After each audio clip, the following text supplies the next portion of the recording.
ابن عمي قال ما في صنعاء ما بيعرفوا الا هو. صنعاء تعرفه كلها. ايش من صنعاء اسمها صنعاء. الحين اللي كان اتصل تلفوني سرقوه والله يجعل الله يلقى. كم الرقم انا ذكرت؟ ما نشتري بالرقم انا بس اديت من عندي ابصر على رقم وادق رقم طوالي اما هكذا ما يصير شيء. والله شكلك ما طمن يا قم من عندكم. ما تتفجأش والله ما اشيل عليك حاجه. اديت تلفون اتصل بس انا عامل يا اخي يا منى. والله ما اشيل عليك من عندكم والله تشوف. ما ترد الحين كيف؟ لا ادور تلفون ولا ابن عمي. تلفون قدام الضبح وانا ادوره. ما عندنا الا الغلاف ذكريات.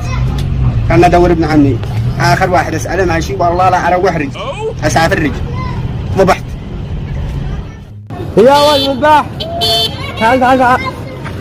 من تذبح من تذبح قولي ما تذبح. خلاص البحر لك ما عاد نسيري مذبح خلاص. اضرب. لا جاي يستقبلون